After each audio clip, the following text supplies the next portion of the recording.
lived an exciting and storied life.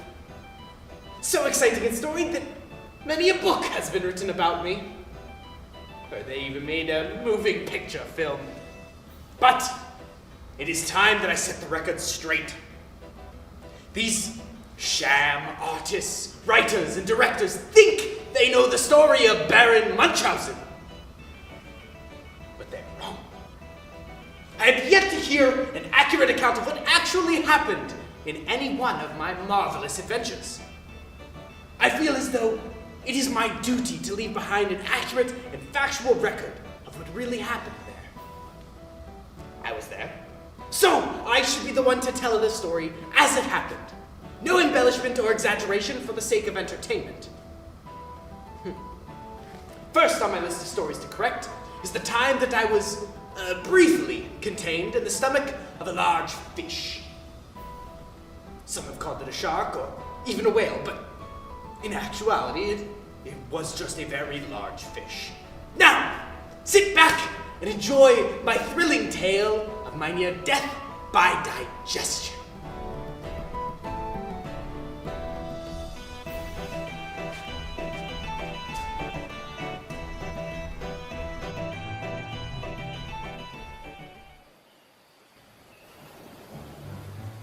Throughout all of my travels to distant lands and faraway places, stories of this place, this exact spot, were the most intriguing that ever graced my ears.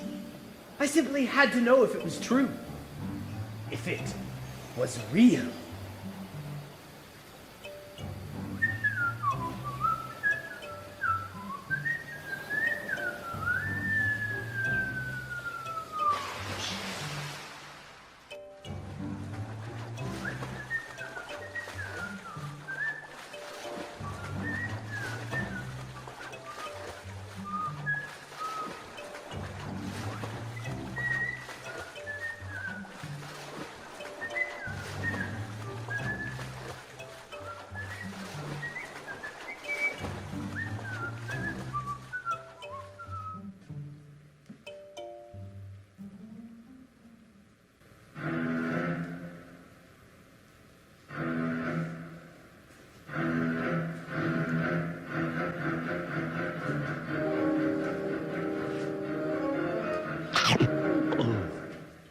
By golly, it's true!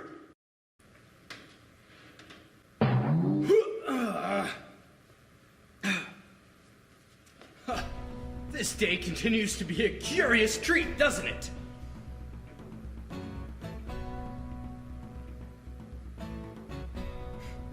I will win this day, you foul beast!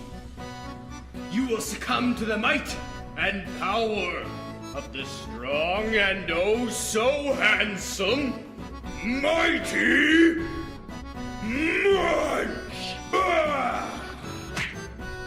Huzzah! Ha!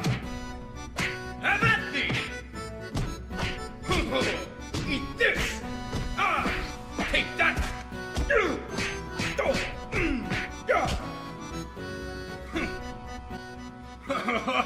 Don't be getting soft on me now.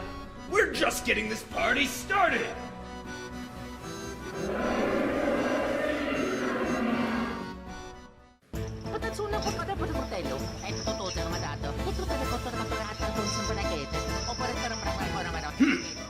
Sounds like Italian sailors might have found my wild hunt.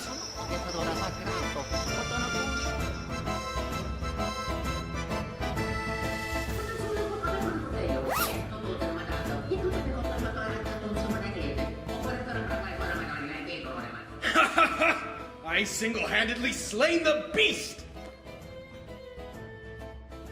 Oh, I thought I heard Italian voices from within the beast's innards.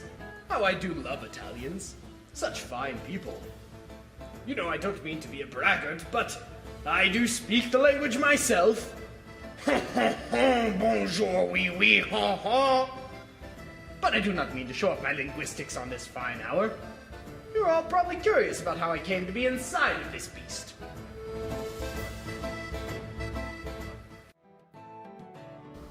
Oh, very exciting, I know.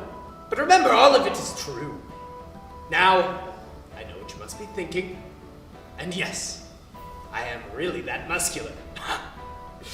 Now prepare yourselves for my next tale of a chase on the high seas and my trusty pointer dog.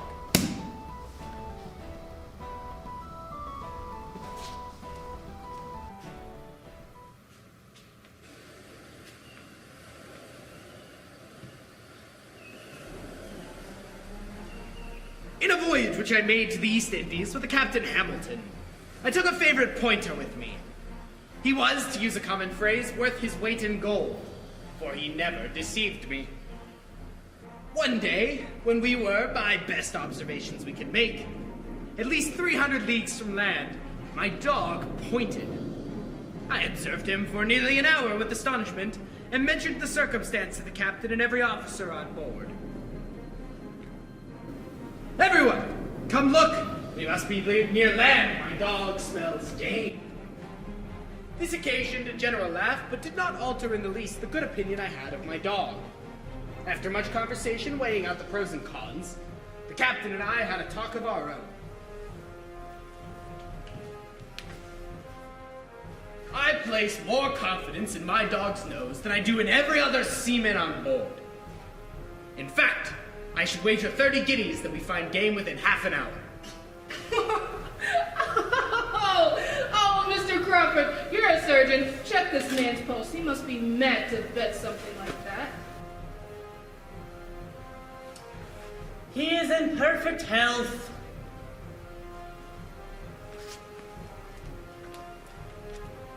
The captain pulled the surgeon to the side to discuss the topic at hand. What they did not know was that the Baron overheard every word. His brain is turned. I cannot with honor accept his wager. I am of a different opinion. He is quite sane and trusts the scent of his dog more than the officers on board. He will certainly lose, and he richly merits it. Such a wager cannot be fair on my side. However, I'll take him up, if I return his money afterwards. During the above conversation, Trey the dog continued in the same situation and confirmed me still more in my former opinion.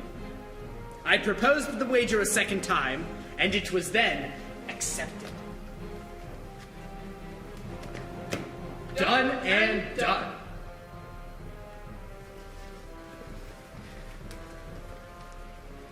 What they did not realize was, over in the longboat, one of the seamen had called to ready the harpoon. They got it ready and directly hit a wondrously large shark, which they brought on board and began to cut up for the purposes of barreling the oil.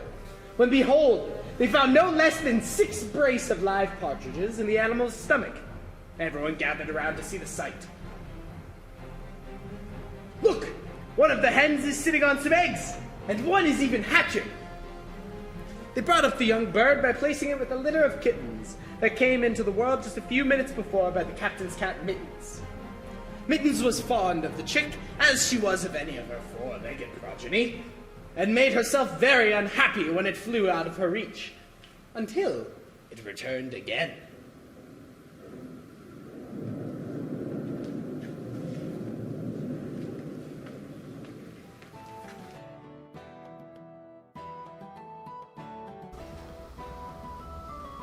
Yes, I know these tales may seem fantastic, but remember, I am a first-person eyewitness in my own story.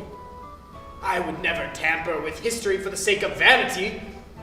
I am a humble man who has lived a humble life. For my next adventure, the time we sailed to the moon. Some people have said that we flew there, but that is preposterous. Men cannot fly. We sailed there on our trusty boat.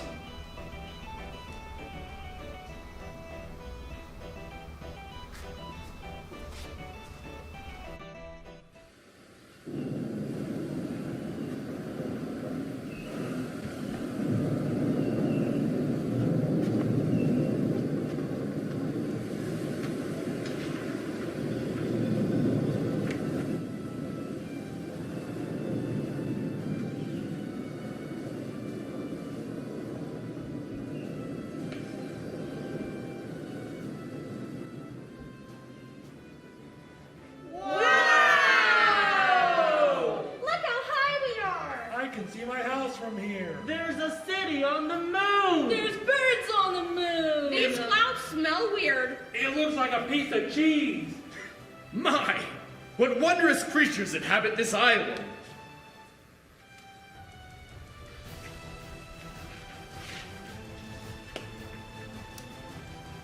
Welcome, new friends!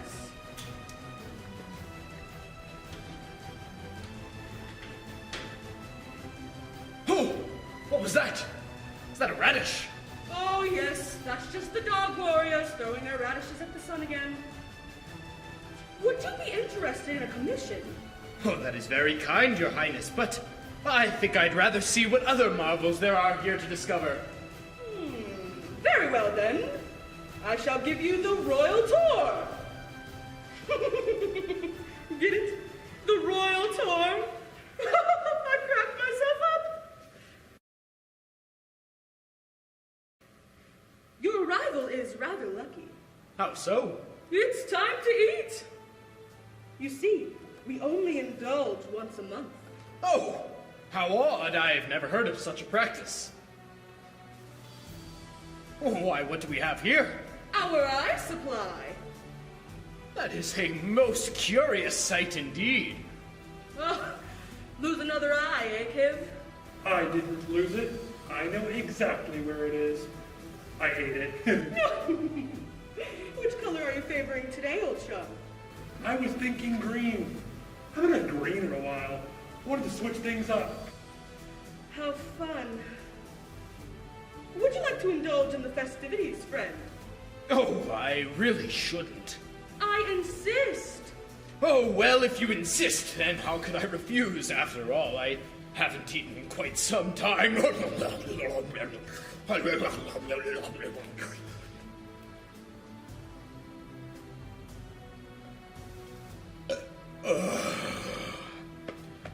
That really was delicious, Your Grace. But I'm afraid I've overstayed my welcome. Therefore, I must bid adieu.